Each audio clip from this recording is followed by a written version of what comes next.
तो hello civil engineers, आज का वीडियो आप सभी के लिए बहुत ज्यादा इंपॉर्टेंट होने वाला है क्योंकि आज करने वाले हम लोग पोस्टमार्टम। मतलब कि जो सीनियर सिविल इंजीनियर है इसके जॉब डिस्क्रिप्शन का पोस्टमार्टम करने वाले हैं, इसके जॉब क्वालिफिकेशन का, इसकी रिस्पॉन्सिबिलिटीज का डिटेल में समझेंगे। एशियन कंपनी का एसीएन कंपनी का ये जॉब पोस्ट है और उसी के साथ साथ इसके बाद हम हमारे naukri.com से भी मैंने कुछ जॉब पोस्ट लेके आया, वो भी मैं आपको दिखाऊंगा। कौन से प्रॉब्लम्स आते हैं एक सिविल इंजीनियर को, आज हम उसको डिस्कस करने वाले हैं और साथ ही में उसका सॉल्यूशन क्या होने वाला है इसे भी हम डिस्कस करेंगे। ठीक है, तो सबसे पहले हम देखेंगे सीनियर इंजीनियर के जॉब डिस्क्रिप्शन को। जैसे कि आप लोग यहां देख सकते हो, manage and monitor overall execution. क्या कह रहे हैं यहां पर? मैनेज करना है, मॉनिटर करना है ओवरऑल एग्जीक्यूशन को, सारे एग्जीक्यूशन को। तो जैसे ही आप ये पढ़ते जाएंगे आपको समझ में आएगा कि क्या होता है जॉब डिस्क्रिप्शन। चलिए उसी के बाद देखते हैं। Civil work components assign to a project ensure compliance to owner requirement. जो ओनर की रिक्वायरमेंट है उसे समझना है और उसके हिसाब से प्रोजेक्ट को कंप्लीट करवाना है। आगे है conduct regular walk throughs and inspection to check on progress and quality among other of project. मतलब क्वालिटीज भी हम लोगों को चेक करनी ही करनी है। तो ये सारे जॉब डिस्क्रिप्शंस है, यहां पर आप देख रहे होंगे। उसके साथ साथ आगे चलते हैं। Studies the plans drawing specification of project और for effective and expedient execution of site construction work, review and monitor field reports and investigates actual field condition, warranting attention. ये सारा काम किसका है? एक सीनियर इंजीनियर का। वैसे ही हम आगे चलते हैं और एक और है मेरे पास जहां पर सिविल इंजीनियर की ही, सीनियर सिविल इंजीनियर का ही पोस्ट है और रिस्पॉन्सिबिलिटीज है developing project schedules and timelines, tracking project progress, updating schedules accordingly. तो यहां पर analysing project data and providing recommendation for improvements, हर एक चीज, मैनेजिंग प्रोजेक्ट रिसोर्सेस इफेक्टिवली। कि आखिर ये सब काम होता तो है लेकिन प्रॉब्लम्स क्या आती है, चलिए मैं आपको एक बेहतरीन तरीके से समझाता हूं। The senior civil engineer beyond execution. इसका काम सिर्फ एग्जीक्यूशन पर नहीं टिकता, एग्जीक्यूशन के बाहर जो है पैर फैले हुए हैं सिविल इंजीनियर के। देखते हैं कैसे। सबसे पहले देखते हैं स्ट्रैटेजिक प्लानिंग। एक सीनियर इंजीनियर का काम होता है कि सही तरीके से प्लानिंग हो ताकि ना प्रोजेक्ट की कॉस्ट बढ़े ना ही प्रोजेक्ट का टाइमलाइन बढ़े। इसका काम है ये। किसका काम है ये? सीनियर सिविल इंजीनियर का। इसके बाद हम बात करते हैं कि सीमलेस कोऑर्डिनेशन। आप लोगों को पता है कि अगर एक साइट इंजीनियर की अगर हम बात कर रहे हैं तो उसका नाम ही साइट इंजीनियर क्योंकि उसके जो कनेक्शंस है वो साइट से रिलेटेड होते हैं। लेकिन जब हम बात करते हैं सीनियर सिविल इंजीनियर की तो इसकी रिस्पॉन्सिबिलिटी थोड़ी बढ़ जाती है क्योंकि इसे कनेक्शन जो है वो सिर्फ साइट से नहीं करने होते, हेड ऑफिस से भी करने होते हैं, उसी के साथ साथ क्लाइंट तक पहुंचना होता है। तो ये सारा कोऑर्डिनेशन का जो दारोमदार है ये भी सीनियर सिविल इंजीनियर पर डिपेंड होता है। तो चलिए यहां देखिए आप लोग कि यहां पर एक सीनियर सिविल इंजीनियर को क्वालिटी और बजट को बैलेंस करके चलना होता है। आगे देखेंगे कि रिगोरियस कंट्रोल। रिगोरियस कंट्रोल मतलब कि हमारे साइट पर हमारा फुल कंट्रोल होना चाहिए। और कंट्रोल कैसे हो सकता है? डेटा बेस से कंट्रोल हो सकता है, डीपीआर से कंट्रोल हो सकता है। हमें पता करना होगा कि प्रोजेक्ट की टाइमलाइन क्या है, बजट क्या है, क्वालिटी स्टैंडर्ड क्या है, कौन से ऐसे क्रिटिकल फंक्शंस है जो हमारे साइट पर होने वाले हैं, उसकी डिटेल्स हमारे पास होनी चाहिए। हमें कैसे पता चलता है ये सारी चीजें? हमें पता चलता है ये थ्रू बीओक्यूज, बिल ऑफ क्वांटिटीज से हमें समझ में आता है कौन से आइटम पर कौन सा काम होने वाला है, उससे हम कंट्रोल कर सकते हैं। आगे चलते हैं और देखते हैं लास्ट में हमारी इफेक्टिव लीडरशिप। क्योंकि हम नाम में ही अगर सीनियर सिविल इंजीनियर आ चुका है तो हम किसी के सीनियर है, हमें हमारे अंदर लीडरशिप क्वालिटी आनी चाहिए। और लीडरशिप क्वालिटी कैसे आएगी? आपके कॉन्फिडेंस से। और कॉन्फिडेंस कैसे आता है?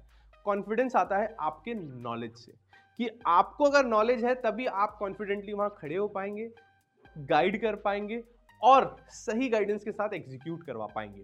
ठीक है, तो ये जो है एक पूरा रोड मैप है हमारे सीनियर सिविल इंजीनियर का। ये सारी चीजें सीखनी है हम लोगों को। जब तक हम ये सारी चीजें सीखेंगे नहीं तो हम एक अच्छे सीनियर सिविल इंजीनियर नहीं बन पाएंगे। तो चलिए ये तो रोड मैप हो गया।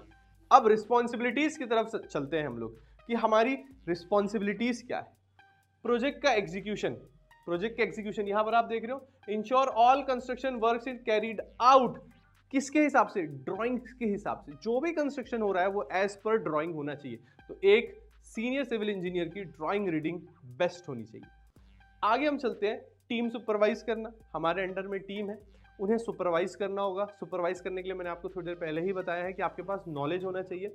तो directly overseas the activities and performance on site engineering construction team. आपके पास डीपीआर का डेटा सही होना चाहिए, तभी आप अपनी टीम को मैनेज कर पाएंगे और टीम को लीड कर पाएंगे कि कौन सा वर्क कितने दिन में कैसे कंप्लीट हो रहा है। अब बात करते हैं रिपोर्टिंग एंड डॉक्यूमेंटेशन की। यहाँ पर प्रोजेक्ट रिकॉर्ड्स और आप लोगों के पास होने चाहिए, आपको वो मेंटेन करते आने चाहिए कि कैसे एक प्रोजेक्ट में हमारा जो मटेरियल लग रहा है, हमने क्वांटिटी सर्वे किया, हमने मटेरियल्स किए हैं, तो अब वो मटेरियल्स हमारे पास अवेलेबल है तो उसमें से कितना कंजम्पशन हो रहा है, कितना हमारे पास स्टॉक में अवेलेबल है, ये सारे डॉक्यूमेंटेशन हमारे पास होने चाहिए। उसी के साथ साथ प्रोजेक्ट कंट्रोल, हमारे पास पूरा प्रोजेक्ट कंट्रोल होना चाहिए। कैसे प्रोजेक्ट कंट्रोल होगा? अगर आप रिपोर्टिंग सही करेंगे, अगर आप टीम सुपरवाइज सही करेंगे, अगर आप प्रोजेक्ट एग्जीक्यूशन सही करेंगे, तो ही प्रोजेक्ट कंट्रोल होगा, क्योंकि ये डायरेक्टली मैटर करता है थ्रू किसके? Time, quality. टाइम और क्वालिटी इज इंपॉर्टेंट। ठीक है, आगे चलते हैं। स्टेक होल्डर्स के साथ कोऑर्डिनेशन। कौन है स्टेक होल्डर? वो सारे लोग जिससे कंस्ट्रक्शन को फर्क पड़ रहा है। क्लाइंट, प्रोजेक्ट मैनेजर, आर्किटेक्ट्स, ठीक है, ये सारे के सारे स्टेक होल्डर्स हैं। इन सब के साथ हमें कोऑर्डिनेट करना होता है as a senior civil engineer. अब बात करते हैं रिसोर्स मैनेजमेंट की। रिसोर्स मैनेजमेंट इज इंपॉर्टेंट, जो थोड़ी देर पहले मैंने बात की क्वांटिटी सर्वे की। क्वांटिटी सर्वे के थ्रू ही हम सारे रिसोर्सेज अवेलेबल करवाएंगे। रिसोर्सेज अवेलेबल हमको थ्रू अलग अलग वेंडर्स से करवाने हैं, उनसे हमें कम्युनिकेट करना होगा, उनकी वेंडर परफॉर्मेंस शीट्स हमें प्रिपेयर करनी होगी, तभी हम रिसोर्स मैनेज कर पाएंगे, वरना हम क्वालिटी में कम हो जाएंगे या तो क्वांटिटी में कम हो जाएंगे। ये दोनों हमें लेकर चलना ही चलना। तो इतनी सारी चीजें सीखनी है हम लोगों को। ठीक है, यहाँ पर क्वांटिटी सर्वे आ जाएगा, यहाँ डीपीआर आ जाएगा, यहाँ एस्टिमेशन आ जाएगा। ठीक है, उसी के साथ साथ अगर हमको प्रोजेक्ट कंट्रोल करना है, बजट पे चलना है, तो बिलिंग साइकिल बराबर होनी चाहिए, बिलिंग आ जाएगी। तो ये सारी चीजें हम सीखे कैसे? क्वेश्चन यही आ रहा होगा ना दिमाग में। मैं आप लोगों को एक जवाब देता हूँ। सिविल गुरुजी आप सभी के लिए एक ऑफर लेके आया है, 7 डेज ऑफर। 7 दिन आपके पास कॉप्स पूरा अवेलेबल हो जाएगा, 100% कॉप्स, सारे कोर्सेज आपके पास एक्सेस हो जाएंगे 7 डेज के लिए, मात्र 847 में। मतलब 847 में आप कॉप्स को क्या कर सकते हो? पूरा एक्सेस कर सकते हो, हर एक वीडियो पढ़ सकते हो। 7 डेज रहेंगे आपके पास।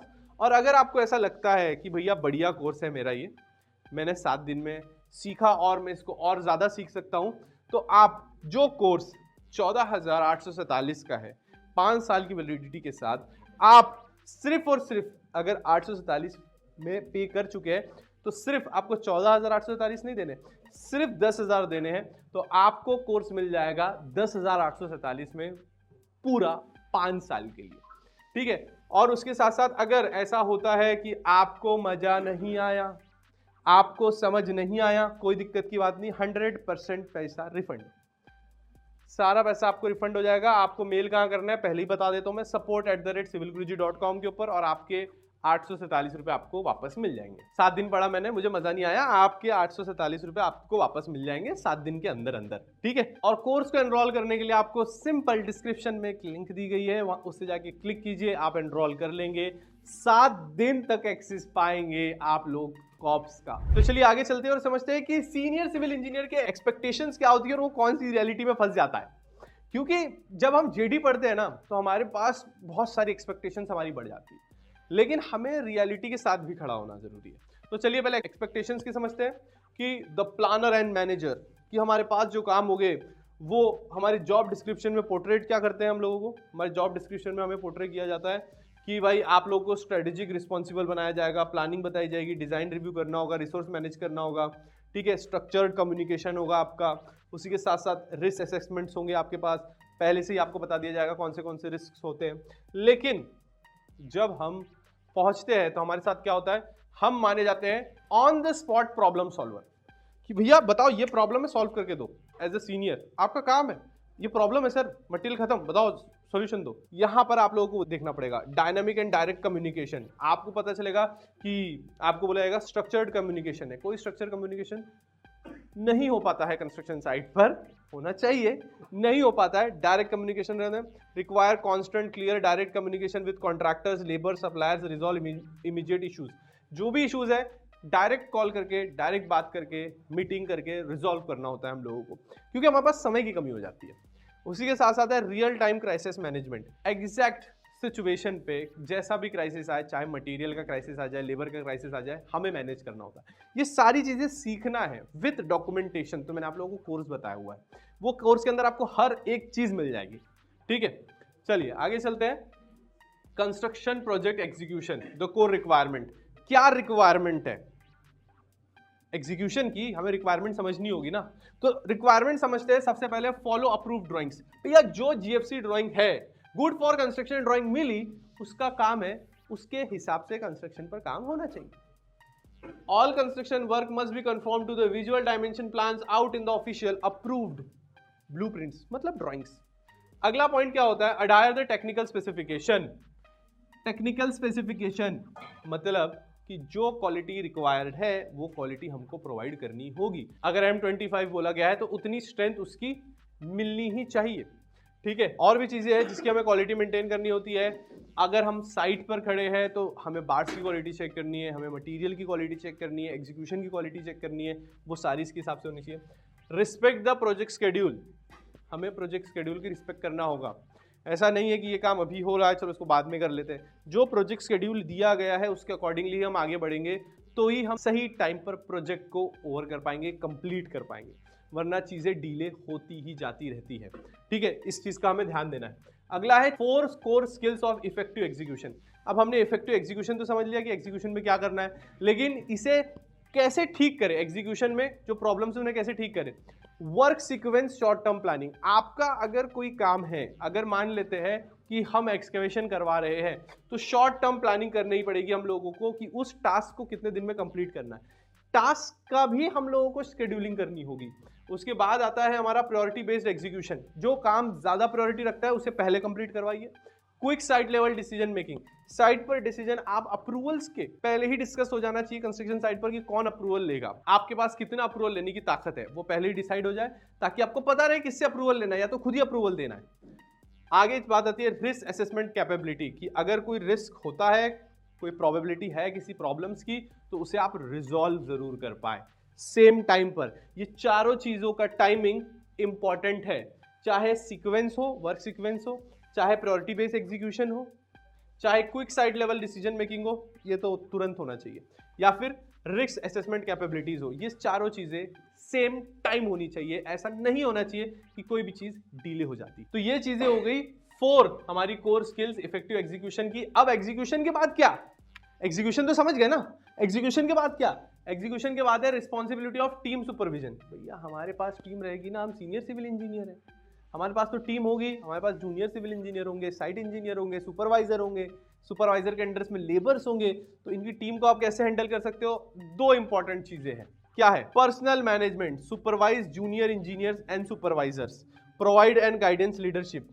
आप लोगों को उन्हें गाइड करना होगा थ्रू उनके वर्क्स के टाइमलाइन के। आपको बताना होगा कि ये टाइमलाइन है बेटा और ये काम है, ये रिसोर्सेस अवेलेबल कर रहा हूं, इतनी टीम तुम्हारे पास है, इतने समय में खत्म हो जाना चाहिए इस पर्टिकुलर क्वालिटी के साथ। ये काम है हमारा, डेली का काम बताना है, डेली का टास्क देना है, ये ज्यादा इंपॉर्टेंट है। और इसके बाद आप लोगों को इंश्योर करना है स्मूथ साइट ऑपरेशंस के साथ। और कैसे होगा, अगर आपने सही काम समझा दिया तो ही स्मूथली काम हो पाएगा, नहीं तो नहीं होगा, हम वही चक्रव्यूह में फंस के रह जाएंगे।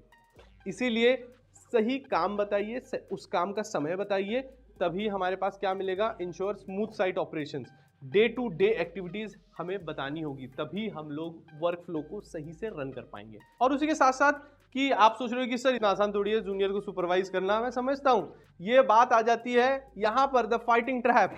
This is the fire fighting trap, कि आप लोगों को अंडर ट्रेंड जूनियर इंजीनियर्स के साथ डील करनी होती है। आपकी टीम हैम्पर होती है थ्रू जूनियर इंजीनियर्स, क्योंकि उन्हें काम नहीं पता, लेकिन आपको उन्हें गाइड करना होगा, आपको उन्हें ट्रेनिंग्स प्रोवाइड करनी होगी ताकि आपका काम हैम्पर ना हो, क्योंकि वो लैक करेंगे ऐसी पर्टिकुलर स्किल्स में जो उन्हें नहीं आती। तो आप उन्हें सजेस्ट कर सकते हैं, अलग अलग कोर्सेज सजेस्ट कर सकते हैं, जैसे साइट सुपरवाइजर कोर्स सजेस्ट कर सकते हैं।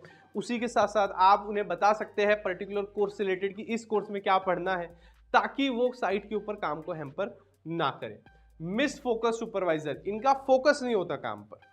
और फोकस कब नहीं होता, मैं आपको बताता हूँ एक रियल चीज, कि अगर आपने ओवरऑल काम समझा दिया ना उनको कि इतना सारा काम है, वो परेशान हो जाएंगे। उनको आपको देना है डे टू डे काम कि भैया ये काम है, इतना करना है तुमको आज में। अगर आपको लग रहा है कि नहीं यार काम आदमी थोड़ा ठीक है, तो आज की जगह 3 दिन का काम देखो, लगता नहीं 3 दिन से भी अच्छा काम है, 1 हफ्ते का काम दो, 1 हफ्ते के ऊपर का काम ना दो, ठीक है। इससे वो फोकस्ड रहेंगे। उसी के साथ साथ बात आती है अकाउंटेबिलिटी की। अकाउंटेबिलिटी मतलब कि उन्हें उनकी रिस्पॉन्सिबिलिटीज ही नहीं पता। अगर उनका स्कोप ऑफ वर्क डिसाइड नहीं है, वो कैसे काम करेंगे? तो हर एक सुपरवाइजर का स्कोप ऑफ वर्क डिसाइड करके आपको उन्हें ट्रांसफर करना होगा, तभी इस आग से बच पाएंगे। वरना आप senior engineer are trapped in fire fighting mode, क्योंकि उसके पास अनट्रेंड जूनियर इंजीनियर्स है, मिस फोकस सुपरवाइजर्स है, और उनकी अकाउंटेबिलिटी उन्हें पता ही नहीं है कि भैया उनका स्कोप ऑफ वर्क क्या है, ठीक है। तो ये बातों का हमें ध्यान रखना है। चलिए चलते हैं हम लोग हमारे अगले पॉइंट पर। हमने अभी समझा कि हम कहाँ फंसे रहते हैं। हम फंसे रहते हैं हमारे अनट्रेंड जूनियर इंजीनियर्स के पास, हमारे सुपरवाइजर्स के पास, उनकी अकाउंटेबिलिटी के पास। लेकिन एक और पॉइंट है, हमारे कॉन्ट्रैक्टर्स के साथ क्या प्रॉब्लम है? सबसे बड़ा problem pressure to prioritise cost and speed. वो प्रायोरिटी देते हैं किस चीज को? कॉस्ट को और स्पीड को। कौन सी जगह से ज्यादा पैसा आ रहा है, कौन सा काम जल्दी खत्म हो रहा है, जल्दी खत्म करो और पैसा कमा लो उससे। ऐसा नहीं, आपको अपने स्केड्यूल के हिसाब से चलना पड़ेगा। अगला point, tendency to take shortcuts. इनके शॉर्टकट से सिर्फ हमें नुकसान होता है, तो इन्हें रोकना है शॉर्टकट्स लेने से। Influence of payment and billing. The financial pressure associated with invoicing and payment schedule can create tension. कई बार कॉन्ट्रैक्टर सिर्फ काम करते हैं अपना बिल क्लियर करवाने के लिए, ये हमें नुकसान प्रोवाइड करता है। ये टेंशन क्रिएट करता है साइट पर और उसके डिसीजंस पर कि नहीं सर, पता है उनको कि ये वाला काम अभी कंप्लीट नहीं होगा तो इसका बिल पास नहीं होगा, तो ये काम अभी नहीं करते, जो बिल पहले पास हो रहा है वो बिल पहले लगा लो, वो काम पहले कर दो। इस चक्कर में प्रोजेक्ट की वाट लग जाती है, सिंपल वर्ड से में। अगला पॉइंट है अटेम्प्ट टू कॉम्प्रोमाइज क्वालिटी। ये लोग कोशिश करते हैं क्वालिटी को कॉम्प्रोमाइज करने की, लेकिन हमारा काम क्या है? क्वालिटी मेंटेन करना, काम प्रोजेक्ट की टाइमलाइन मेंटेन करना, शॉर्टकट्स नहीं होने चाहिए, प्रायोरिटी सिर्फ उस काम को मिलनी चाहिए जो पहले से शेड्यूल में है। ये इंपॉर्टेंट है। तो आप लोगों को ये ध्यान रखना है कि कॉन्ट्रैक्टर के प्रेशर्स और प्रोजेक्ट की इंटेग्रिटी को बैलेंस करके चलना है। अगर ये बैलेंस नहीं हुआ तो प्रोजेक्ट की क्वालिटी से कॉम्प्रोमाइज हो जाएगा, या तो फिर प्रोजेक्ट की टाइमलाइन से कॉम्प्रोमाइज हो जाएगा। तो इस चीज का ध्यान जरूर रखें। तो चलिए, सीनियर सिविल इंजीनियर के बारे में अब आपको समझ में आ गया होगा कि वो कैसे डिलेमा में जी रहा है, कि वो क्या एक्सपेक्ट कर रहा है और क्या एक्चुअल में कंस्ट्रक्शन साइट पर और एक सीनियर सिविल इंजीनियर का रोल होता है। समझ रहे हैं आप लोग कि आप लोग को आइडेंटिफाई करना है रियल प्रॉब्लम को और रोल ऑफ एक्सपीरियंस से उसे खत्म करना है, आपके एक्सपीरियंस से, आपके नॉलेज से उसे खत्म करना है, ठीक है। एक्सपेक्टेशंस आप लोग जानते हो कि जॉब डिस्क्रिप्शन की तरफ जाते हैं, लेकिन स्किल आप लोगों का साथ देती है हमेशा। आपकी आपको स्किल रेडीनेस रहना है, करंट स्किल्स पर काम करना है कि भैया मेरे पास कौन सी स्किल्स है, उसी के थ्रू आप आगे बढ़ सकते हो। आप अगर इस चक्कर में जाएंगे कि भाई मैं समय के साथ काम सीख जाऊंगा, तो आप सिर्फ और सिर्फ फंस जाएंगे, क्योंकि आप अपग्रेड नहीं हो रहे हैं। आपका अपग्रेड होना जरूरी है, ठीक है। जब आप अपग्रेड होंगे तो आप समय के साथ साथ आप अपने करियर को और इन्हेंस कर पाएंगे, क्योंकि आपने अपनी स्किल्स को भी इन्हेंस किया। वरना अगर आप एक्सपीरियंस के चक्कर में जाएंगे तो आप अपनी गलतियों से सीखोगे, और गलतियां भारी पड़ती है। तो हमें गलतियों से नहीं सीखना है ना, हमें स्किल्स सेट को और हमारे बेहतर बनाना है ताकि हमसे गलतियां ही ना हो। तो आपको इन्हेंस करना होगा, और यही मैं आप सभी को हमेशा से समझाते आ रहा हूं। और उसका एक बहुत अच्छा मौका है यार आज, कि सिर्फ 847 रुपए में 7 दिन के लिए आप कोर्स को पूरे का पूरा एक्सेस कर सकते हो। 7 दिन तक आप उसे पढ़ सकते हो। अगर आपको अच्छा लगता है तो वो कोर्स जो 14,847 का था, वो सिर्फ 10,847 में पड़ जाएगा, क्योंकि आफ्टर आपको सिर्फ 10,000 रुपए पे करने। और अगर मान लेते हैं, जो कि नहीं होगा कि आपको कोर्स पसंद नहीं आएगा, तो आप लोगों के जो पैसे हैं वो 100% रिटर्न हो जाएंगे। कैसे? एक मेल मैंने आप लोगों को बताया था, support@civilguruji.com, उस पर मेल करने से, ठीक है।